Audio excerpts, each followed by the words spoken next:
101. Get to know your podcasters. Today, Alex interviews Brett. You don't want to miss it. That's right, you don't. So shut up and sit down because it's time to go to school with the Wrestling Bros, and it's time to get to know Brett. Shut up and sit down.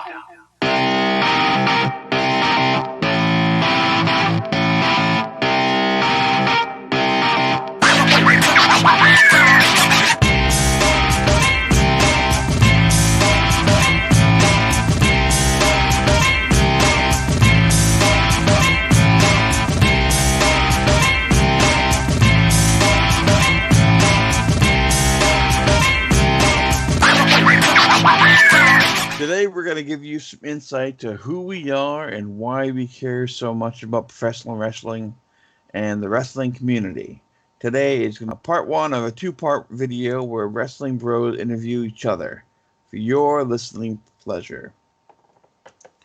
So today, Brett, I've got 5 questions for you, and I hope you're ready. I am as ready can be. So Excellent. Let's get going. All right. Question number 1. As a wrestling fan, how were you introduced into the world of wrestling? What were your first wrestling memories? And who influenced you to start watching wrestling? Well, I started when I was about 5 years old. That was around the time that I was introduced to wrestling. So since I was born in '86, I'd be around 91 or so. But of course, I have gone back and seen a bunch of '80s stuff. Before the network, we had Coliseum Video and stuff like that. So I saw a lot of older stuff that I hadn't seen yet on the old Coliseum videos and rentals. Gotta love the old Coliseum videos. Todd Yeah. Pettengill. Yeah. It was my first memory of watching was actually my older sister called me into the bedroom that she was watching TV on, and she happened to be watching the then WWF, and she wanted to get me to watch, and she got me to watch by telling me that there was a wrestler on the screen wrestling a match that had my name, and then it just took off and caught my attention from there because it was Bret the Hitman Hart on the screen wrestling. So you were about 5 years old? Yep. Do you remember who Bret was wrestling? I think he was wrestling Adam Bomb. Oh, classic early 90s WWE. Yeah, it was either Adam Bomb or Papa Shango.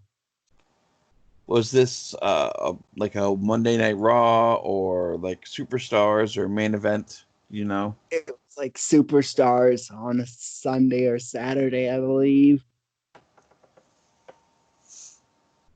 Excellent. So yeah, fantastic. Anything else you wanted to add to those questions there for the number 1? How are you introduced to the world? Influenced by your sister? Fantastic. Okay. Question number 2. So there have been many different eras in wrestling since the 70s and up to now. In the eras that you have watched, what are your favorite wrestlers? Let's start off with the 80s. I know you started watching in the 90s, but I know you've also watched some 80s wrestling. Who was your favorite wrestler from the 80s, that whole entire decade?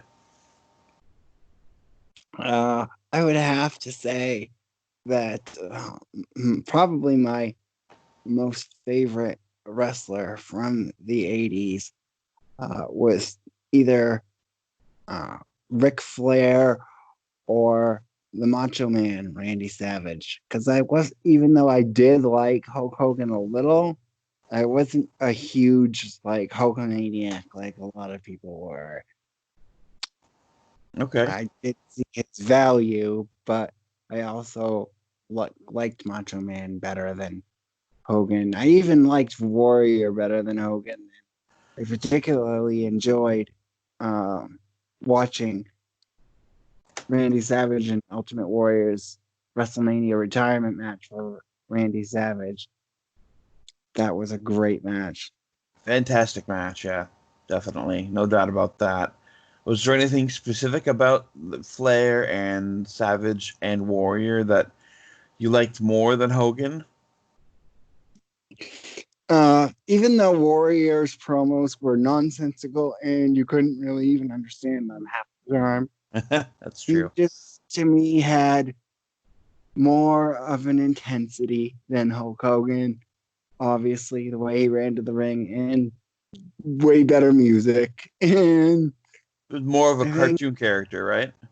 Like a superhero, yeah, more animated, yep. brighter colors. And then he actually did beat Hogan at WrestleMania in the Ultimate Challenge champion versus champion match, which I loved WWE title versus too. the Intercontinental title. That was fantastic. It was. Okay. Great, fantastic. Moving on to the 90s, the earlier 90s, because the late 90s was so iconic by itself and an era all upon itself. So the early to mid 90s, the new generation. You already mentioned that your first memory of wrestling was watching Bret Hart. So going on to that, who was your favorite wrestler in the early to mid 90s?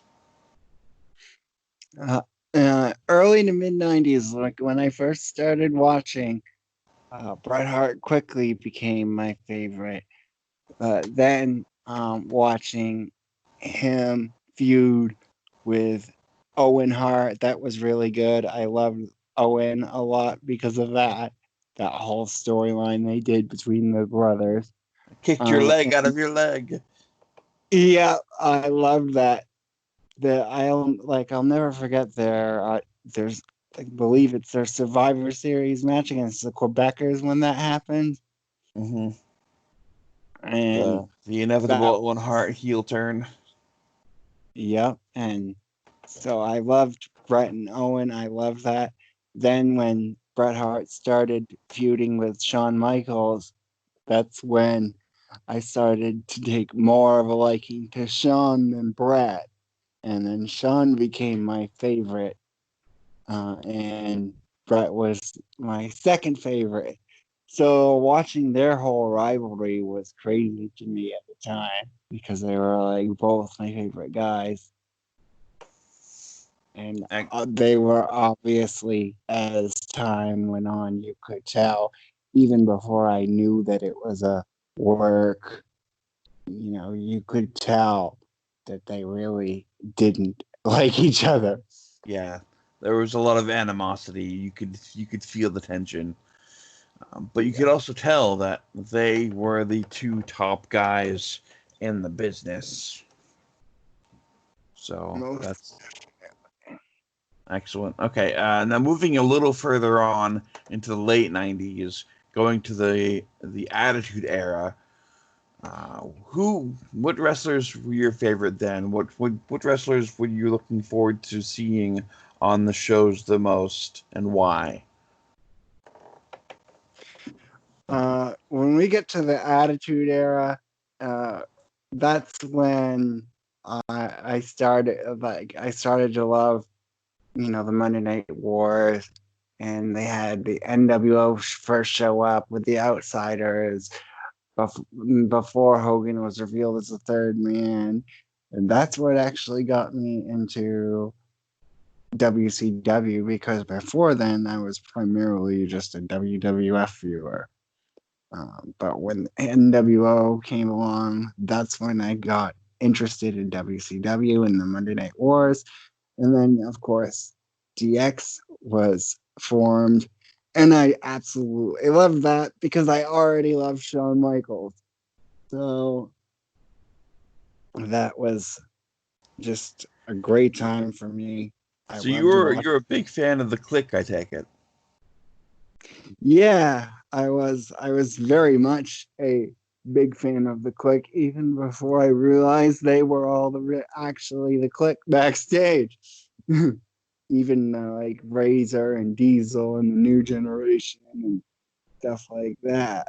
Like particularly, WrestleMania 10, the ladder match between Shawn and Razor.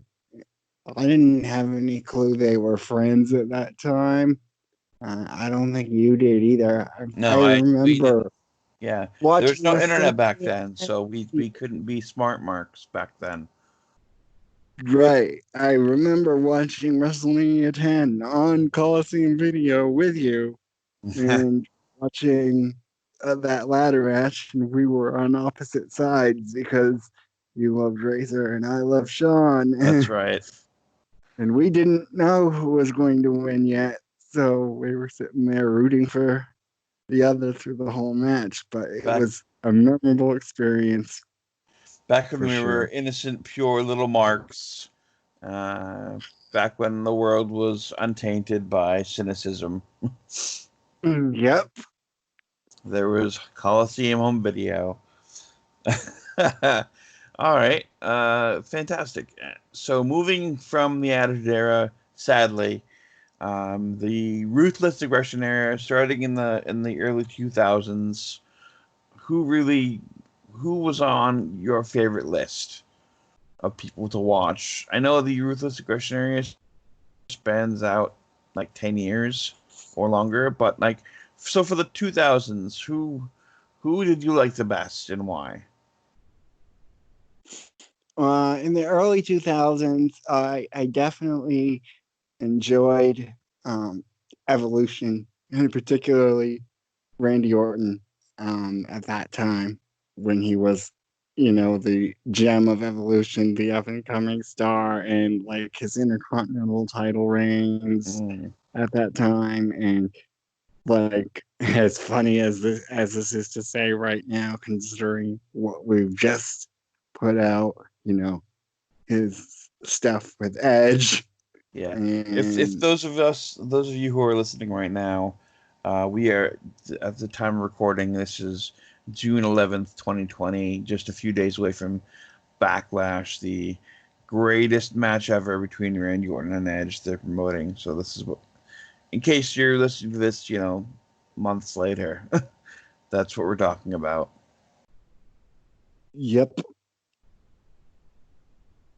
And I liked for that whole time period, I loved Evolution. I loved Randy Orton.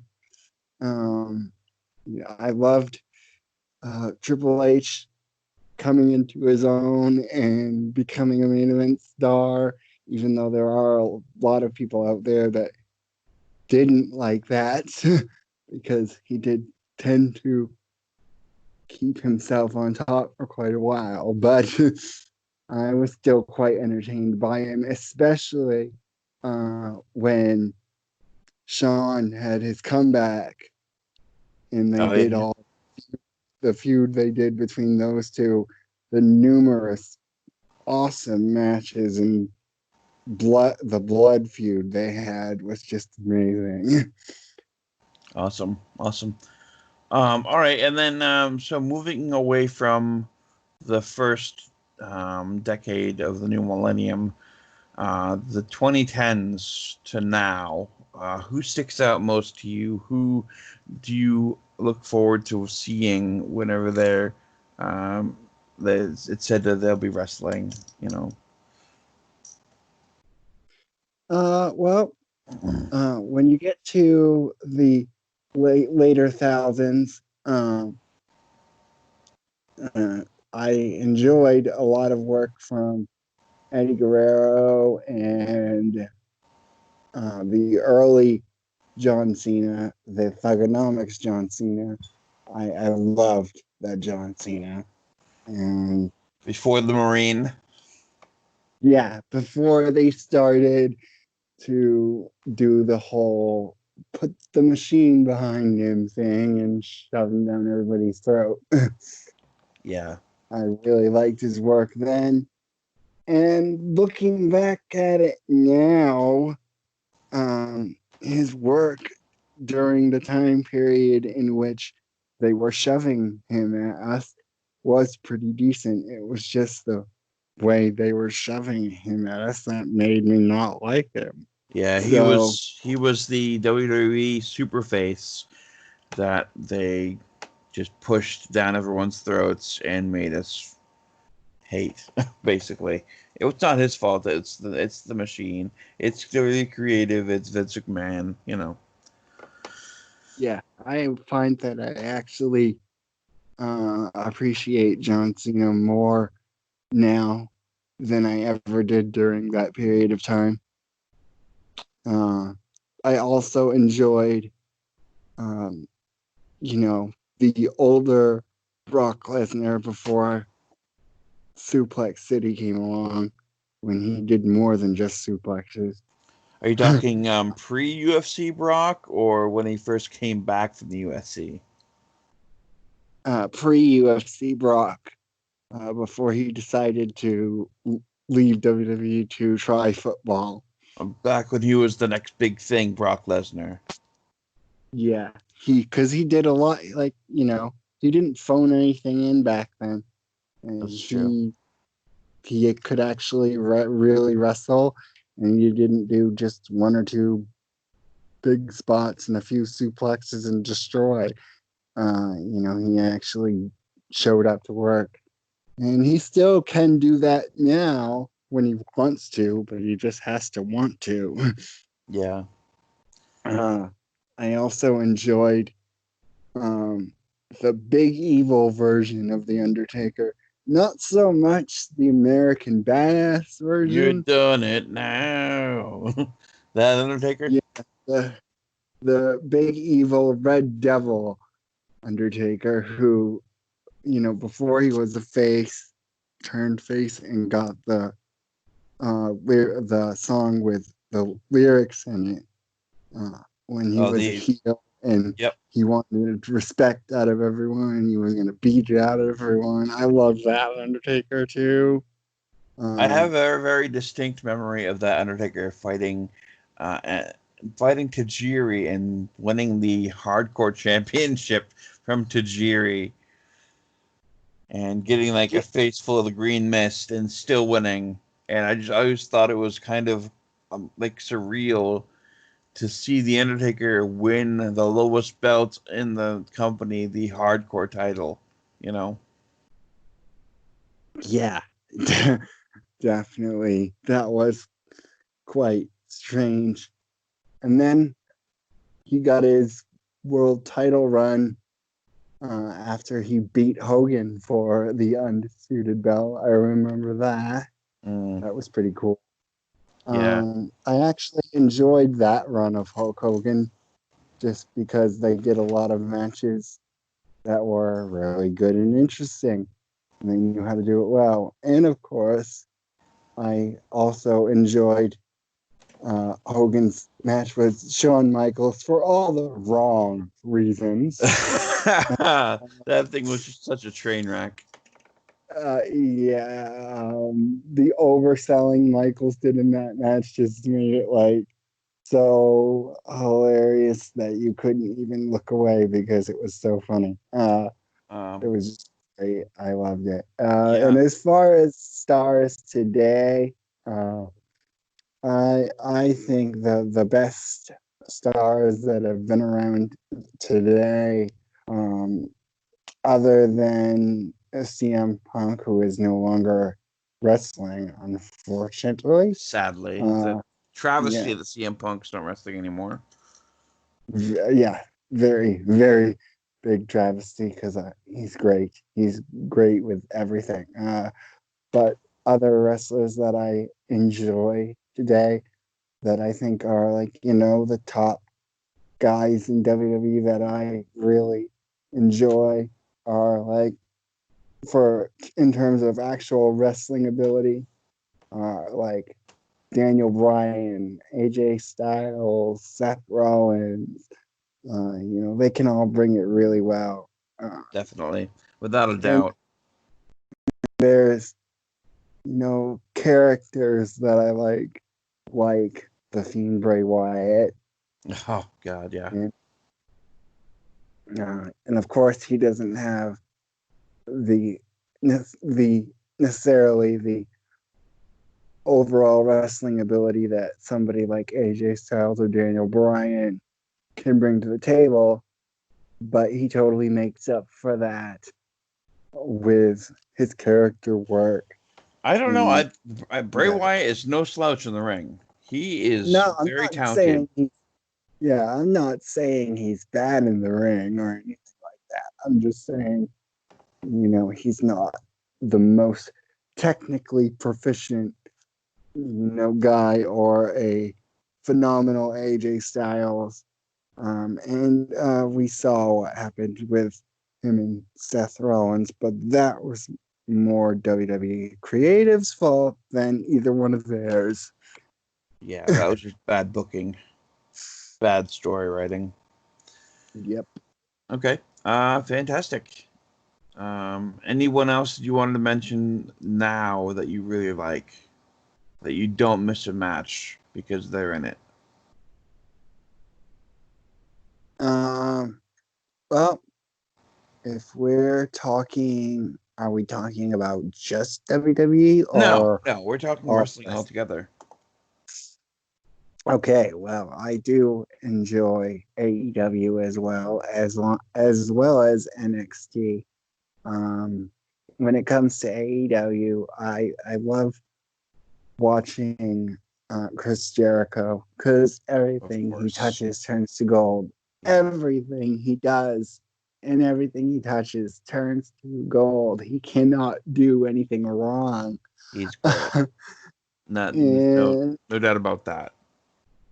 and I love MJF, and I know he's gonna have an awesome future in this business.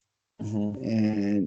And the stuff that Cody does, he's got that old school mind from his older brother and his father Dusty. So he's got a lot of that old school take on wrestling that he's trying to bring back now, and I do like a lot of what he does.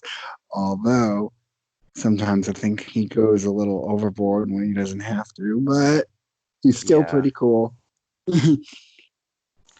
What about that? What about NXT? You mentioned NXT. Who do you like Yes, for NXT? I like the Undisputed Era and Adam Cole. They're all pretty fucking awesome. Um, Tommaso Ciampa and Johnny Gargano, their whole tag team and then feud, that whole deal reminded me so much of the DX implosion and the blood feud resulting from between Triple H and Shawn Michaels. Gee, I wonder where And they got that idea from. I know that's obviously that's came from them because they did it first. Yep. But And they're booking NXT now. yep, and I also enjoy uh, Velveteen Dream. I love his character and his act. Um, I know that both Triple H and Shawn Michaels are also very high on him and are helping with his character and character development. And I love his charisma and I love how he comes to the ring wearing some sort of inspired, significant attire almost every single time he wrestles. And he's great to watch. He's awesome to watch. And so is Adam Cole. And that's why I like NXT. Karrion Cross as well. They've just introduced him recently, but he's obviously getting big star treatment here in NXT. I mean, he came in and destroyed Tommaso Ciampa In Your House, Oh who, yeah, I heard about that. That was crazy, right? yeah, before Karrion Cross came along, Tommaso Ciampa was like the NXT bad guy. You know, everybody chanted, Ciampa's gonna kill you. Well, now Cross is killing everyone, and he's coming for Adam Cole, and that intrigues me in itself. So, all of this wrapped up together is why I also enjoy NXT. Fantastic, fantastic. So that's question number 3. We're only at number 3 now, Brett. Out of 5 questions for you for this interview. Next question really kind of digs to the person you are with wrestling. What's your favorite or most memorable moment or match or feud as a child? I know you talked about how you first loved Bret Hart and then Shawn Michaels and then into the Click and DX and NWO in the 90s. But the most memorable thing about wrestling for you as a child, if you can think about that, what would that be? Your strongest memory as a child watching wrestling? Uh, Probably the early to mid 90s and like the new generation era with all the old In Your House stuff. Particularly like the later In Your House stuff, I remember more, probably because it was a little more exciting than the first couple In Your House reviews they had. Mm-hmm. But, you know, as a child, that's pretty much what I remember being most exciting, uh, especially when you got to matches like, you know, Bret Hart and Hakushi, Bret Hart and The Undertaker, Undertaker, Shawn Michaels. That was added In Your House, even though it was in the late 90s. But it was still added In Your House, that first Hell in a Cell match. Oh, Um, Bad Blood, right? Yeah, definitely. That was in your yeah. house. Bad Blood. And of course, that was also the debut of Kane, who was a character I loved as That's well. gotta be Kane. Yep, can't forget that. Um, yeah, it was most new generation In Your House stuff that I remember as a child, and looking back on it, you know, and seeing how Bret Hart developed into eventually the heel that I didn't think he'd ever really pull off, but he did it while also simultaneously being a face in his own In country. Canada, yeah, yeah. It That was a was strange one of time. the most unique situations I ever remember in wrestling. With that dynamic, they also had the fact that the Nation of Domination were faces among other African American viewers. Yep. So And they had the national tension and the racial tension, which has never been done and will never be done again. I don't think. no, not in today's in today you can't do that in today's world. You couldn't have an attitude era in today's world No because way. people get too upset too easily over the stupidest things. So it Yeah. just wouldn't fly today. All right. So those are your most memorable moments as watching wrestling as a child. What about in your adult life? Since you become an adult, um, watching wrestling, what's probably the most memorable moment or match or feud or angle since you've been watching it? Since while you're being an adult. Uh, I would say I would have to definitely say um, that the most one of the most memorable angles watching as an adult for me, other than Shawn and Triple H after DX and their blood feud, would be also Shawn and Chris Jericho in WWE, the feud they had, where they had the WrestleMania match. And then after that, when Chris Jericho came back with the shorter hair, they had the World Heavyweight title feud where he smashed Shawn into his Jeritron, and That was crazy. they had the ladder match for the World Heavyweight title that Jericho ended up winning, and at like No Mercy 2008, I think. Like that whole feud was great. I loved HBK and Ric Flair and the Ric Flair's WWE retirement match. Definitely. And his Shawn's WrestleMania match with Kurt Angle at WrestleMania 21, and of course, what I really think is the greatest match ever, seriously and honestly, is from WrestleMania 25, Shawn and the Undertaker. Oh, you can't beat that Streak. match. You can't beat that. That was just the best. Iconic. Fantastic. Excellent. All right. So, under the next question here. Now, this one's going to be a little controversial with a lot of wrestling fans.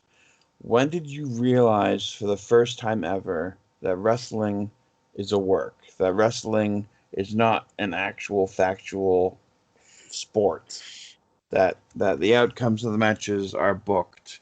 That the wrestlers aren't actually, punching each other in the face on purpose? Pretty much once the internet came along and I actually started to learn how to use computers and the internet properly, which is probably when I was like 13, 14, is I quickly started realizing, especially since during this time was when the Monday Night Wars were starting, and they were shooting stuff back and forth at each other on air, like between Eric Bischoff and saying stuff about what was going to happen on WWE's taped Raw shows, and when Sean Waltman came over from WCW and the NWO and showed right up for DX, and he cut that promo about Hulk Hogan saying he couldn't cut the mustard, and yeah, The Russo era. Yeah, and that's also around the time that Vince McMahon came out and had his little promo that pretty much told us in no uncertain terms that it wasn't really real, but he did it in a way that was entertaining, saying that we as fans are tired of the whole good guys versus bad guys and da da da da da. So wait, you're telling me that you never had that, Santa Claus is it real moment where like you realized it or someone ruined it for you? You had to actually you thought it was real up until the point where they told you it wasn't real. No, I mean, by then I had pretty much figured it out, based, like I said, based on things that were going on, the shots back and forth from WCW to WWE and WWE to WCW, and Eric Bischoff giving away taped results and stuff. I figured it out then. Just the Vince McMahon promo confirmed everything for me. Ah, okay. Gotcha. All right. And my final question for you today, Brett. Uh, really kind of important because what we're doing, we're starting this new series of podcasts. This is podcast number 2 for us, ladies and gentlemen. So this is really a pertinent question. What's your favorite YouTuber or podcaster in the wrestling community, and why? Who is your favorite that you listen or watch on a regular basis that have really kind of like inspired you to start this with me? Well, my favorite YouTuber or podcaster in the YouTube wrestling community or internet wrestling community, and it's probably going to be a controversial opinion because there are a lot of people out there that don't like him, but there are plenty of people who do, as seen by his 117,000 subscribers. Wow. JD from New York. Ah. 206 is my favorite podcaster, and I've been watching him now since the beginning of 2016, so around 4 years. And I like him because, like you and I know he's somebody who's been watching the product for practically his entire life. So I know I'm listening to somebody who's knows what they're talking about and not just some nobody who's shooting out their mouth. And his opinions, I don't have to agree with everything he says. I don't agree with everything he says. But I do value everything he says, and I value his opinion very much. And in the time I've been watching him in the last 4 years, I've watched him grow and get bigger. You know, when I started watching him, he didn't have 117,000 subscribers. He had a lot less, but he kept getting bigger and bigger and bigger. And he bet on himself, and he quit his job to do it full time, and That ended up takes getting, guts. That definitely takes some yeah. guts right there. And that's why I appreciate everything he brings to the table, even if I don't quite agree with something he says. I usually can still find the funny entertainment in something, even if I don't agree with something he says. I can usually laugh about something that he's put in uh, with his opinion. So even when I don't agree, he still makes me laugh, and he's gotten me through some pretty uh, depressing times in my life when I didn't have very much to do or anyone to talk to.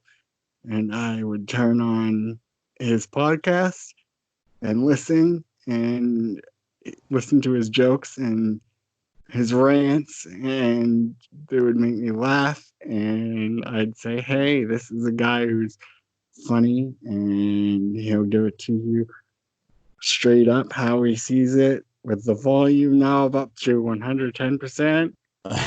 Yeah. And I just appreciate everything he's done and seeing the real struggle that he has had to become as successful as he is as a podcaster is an inspiration to me. Wow. Really giving it up to JD from New York 206, huh? Yes, for sure. I am Team JD all the way. Any other influences on YouTube or on the podcast world when it comes to the wrestling community? I do also, from time to time, like to listen to, um, Brian Zane and Wrestling with Regret. Oh yeah, he's great. He's always entertaining and funny in his own way, in a much different way than JD. And that's other thing I can appreciate, different styles. Everybody's got their own way of presenting things and giving opinions. And Brian and Wrestling with Regret are very entertaining in its own way. That's completely different from JD. So, yeah, I also enjoy a bunch of Wrestling with Regret. And I used to watch, what do you call the? What Culture guys, Wrestling? yeah, the guys at What Culture. I watch them a little less now that they've spun off into Cultaholic, but I still check out a few of their videos here and there. I'm pretty sure that Simon Miller is still at What Culture Wrestling. Yes, he is. I think he's like the last original man standing. Yeah.